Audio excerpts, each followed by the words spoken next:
2 Samuel, capítulo 19. Joabe ficou sabendo que o rei chorava e lamentava a morte de Absalão. Quando o povo ouviu que o rei derramava lágrimas amargas pela morte de Absalão, a alegria da vitória se transformou em profunda tristeza. O exército inteiro voltou para a cidade em silêncio, como os que fogem humilhados da batalha. O rei, cobrindo o rosto com as mãos, chorava e clamava em alta voz: "Oh, meu filho Absalão! Absalão, meu filho! Meu filho!" Então, Joabe entrou no quarto do rei e disse: Hoje nós salvamos a sua vida, a vida dos seus filhos, suas filhas, suas esposas, enfim, a vida de toda a sua família. No entanto, o Senhor assume uma atitude que faz todos os seus soldados se sentirem envergonhados, como se tivessem cometido uma ação indigna. Parece que o Senhor ama aqueles que o odeiam e odeia aqueles que o amam. Pelo que vemos, nada representamos para o Senhor. Pelo que parece, se Absalão estivesse vivo e todos nós mortos, o rei estaria feliz. Agora levante-se e fale ao coração dos seus soldados, pois se o rei não fizer isto, dou a minha palavra diante do Senhor, que nenhum só dos seus soldados permanecerá aqui esta noite. Então, o Senhor estará em pior situação do que todas as desgraças que ocorreram ao Senhor desde a sua mocidade. Então, o rei saiu e assentou-se de novo junto à porta da cidade. Quando se espalhou a notícia de que o rei estava fora do seu quarto, todo o povo veio vê-lo. Enquanto isso, todos os israelitas tinham fugido, cada um para a sua casa. Nesse meio tempo, a nação discutia e argumentava sobre os últimos acontecimentos. Davi nos livrou dos filisteus, nossos inimigos, mas agora fugiu por causa de Absalão. E Absalão, a quem proclamamos rei sobre nós, morreu em combate. E se pedíssemos a Davi para voltar e entrar de novo em Jerusalém como o nosso rei? Então, Davi mandou os sacerdotes Zadok e Abiatar aos líderes de Judá, dizendo: Por que motivo seriam vocês os últimos a pedir a volta do rei? Por que vocês seriam os últimos a ajudar a me trazer de volta? Vocês que são meus próprios irmãos, minha própria carne, meu próprio sangue. E Davi mandou que procurassem Amasa e lhe dissessem: Não é você meu sobrinho, sangue do meu sangue? Eu prometo, em nome de Deus, fazer de você o comandante do meu exército de agora em diante, em lugar de Joabe. Por meio dessas palavras, Davi conquistou o coração de todos os homens de Judá. Diante disso, mandaram este recado a Davi: Volte com todos os servos que estão com o Senhor. Assim, o rei iniciou a sua volta para Jerusalém. E quando chegou ao rio Jordão, todos os homens de Judá vieram a Gilgal para encontrá-lo e acompanhá-lo na travessia do rio Jordão. Então, Simei, filho de Gera, o benjamita de Bauri, desceu depressa com os seus homens para encontrar e saudar o rei Davi. Acompanhavam Simei 1000 homens da tribo de Benjamim, incluindo Ziba, o servo de Saul, com seus 15 filhos e 20 empregados. Eles se apresentaram para entrar no rio Jordão antes do rei. Assim, puderam ajudar o rei e a sua família a atravessar o rio Jordão. Eles fizeram todo o possível para auxiliar o rei Davi. E Simei, filho de Gera, atravessou o rio, inclinou-se diante do rei e disse ao rei: Meu senhor, perdoe-me, por favor, e esqueça o mal que lhe causei quando o rei meu senhor saiu de Jerusalém, pois eu, seu servo, confesso que errei. Por isso, estou aqui hoje, sendo a primeira pessoa da tribo de José a saudar o rei. Então Abissai, filho de Zeruia, perguntou: Não deverá Simei morrer por haver amaldiçoado o escolhido de Deus? Não fale dessa maneira, exclamou Davi. O dia de hoje é um dia de festa, um dia de comemorações, e não de morte e castigos. Não sou o rei de Israel? E virando-se para Simei, ele prometeu: Simei, sua vida está salva. Mefibosete, neto de Saul, também saiu de Jerusalém para vir ao encontro do rei. Em sinal de tristeza, ele não havia feito a barba, nem cortado o cabelo, nem lavado os pés e a sua roupa, desde o dia em que o rei saiu de Jerusalém. Quando encontrou-se com o rei, este lhe perguntou: Por que você não veio comigo, Mefibosete? Ó rei meu senhor, respondeu ele, O meu servo me enganou. Pedi a ele que me preparasse um jumento para me levar até a presença do rei. O rei bem sabe que sou aleijado. Mas, em vez de fazer o que eu pedi, ele falou mal de mim ao rei, meu senhor, dizendo que eu me recusava a segui-lo. Mas para mim, o rei é como um anjo de Deus. Portanto, estou agora nas suas mãos. Faça comigo o que bem lhe parecer. Eu e a minha família só podíamos esperar que fôssemos castigados com a morte pelo rei, meu senhor. No entanto, o rei colocou seu servo ao lado daqueles que comem à mesa do rei. Que direito tenho eu de pedir qualquer favor? Está bem, respondeu Davi. Minha decisão é que você reparta os seus bens com o servo Ziba e não falamos mais no assunto.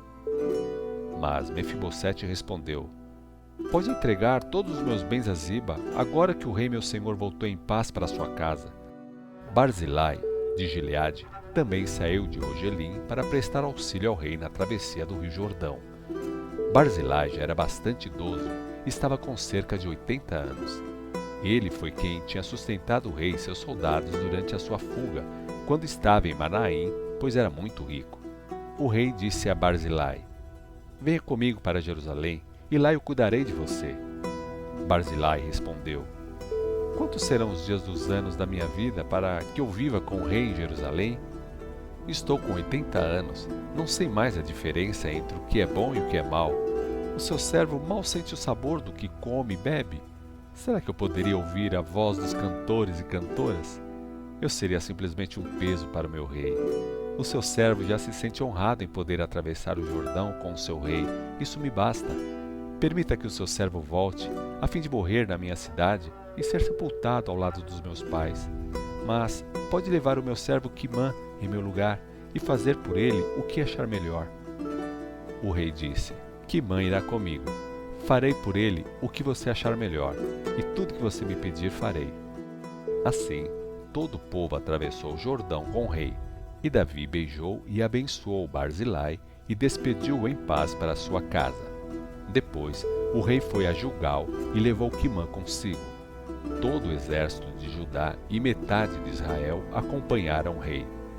Os homens de Israel se queixaram: Por que somente os nossos irmãos de Judá auxiliaram o rei, os seus familiares e o seu exército atravessaram o rio Jordão?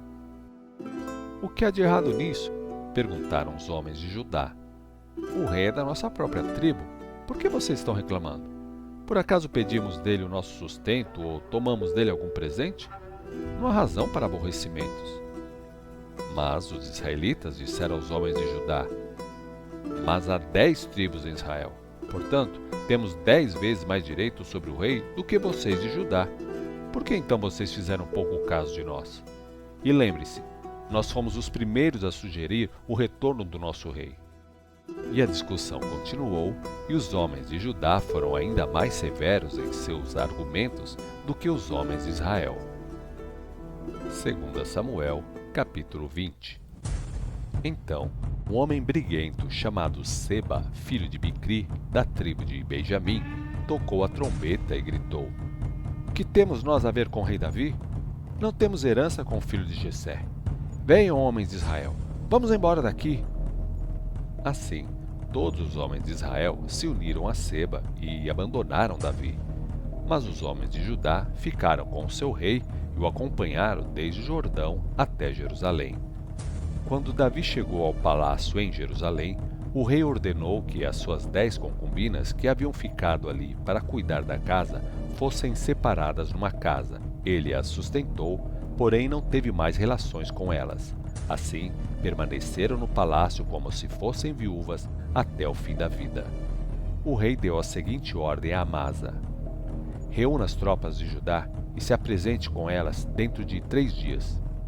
Amasa saiu para convocar os soldados, mas no fim dos 3 dias não voltou para apresentar-se ao rei. Então Davi disse a Abissai: Agora Seba, filho de Bicri, vai perturbar-me e prejudicar-nos mais do que Absalão. Por isso, leve a minha guarda pessoal e persiga-o antes que ele entre em alguma cidade fortificada onde não possamos alcançá-lo. Então Joabe, os queretitas, os peletitas e todos os guerreiros saíram em perseguição a Seba, filho de Bicri. Ao chegarem à Pedra Grande, em Gibeon, encontraram-se face a face com Amasa. Joabe usava seu uniforme e trazia um punhal no cinto. Ao se defrontar com Amasa, a espada caiu da bainha. Então Joabe disse a Amasa: "Muito prazer em ver você, meu irmão", e puxou-o para si com a mão direita como se fosse beijá-lo. Amasa não percebeu a espada na mão esquerda dele e Joabe o feriu na altura do estômago, a ponto de os intestinos caírem no chão. Não foi preciso feri-lo 2 vezes, pois Amasa morreu ali mesmo. Joabe e seu irmão Abissai deixaram o corpo de Amasa naquele mesmo lugar e saíram para perseguir Seba, filho de Bicri. Um dos soldados de Joabe gritou para os soldados de Amasa: "Quem estiver do lado de Davi e de Joabe, venha e siga Joabe."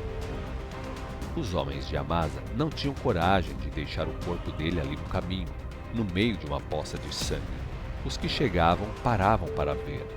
Então, os homens de Joabe arrastaram o corpo de Amasa para o campo e ali o deixaram coberto com uma manta. Com o corpo de Amasa fora do caminho, todos seguiram Joabe em perseguição a Seba, filho de Bicri. Nesse meio tempo, Seba havia percorrido todo Israel para reunir sua própria família, a de Bicri, na cidade de Abel-Bet-Maaca. Quando os soldados de Joabe chegaram, cercaram a cidade de Abel-Bet-Maaca e, levantando ao lado do muro uma rampa de pedras, do alto dela tentavam derrubar o muro. Porém, uma mulher sábia que morava na cidade gritou: "Ouçam, ouçam! Peçam para Joabe vir até aqui, porque eu preciso falar com ele." Quando ele se aproximou, a mulher perguntou: "Você é Joabe?" "Sim, sou Joabe", respondeu ele.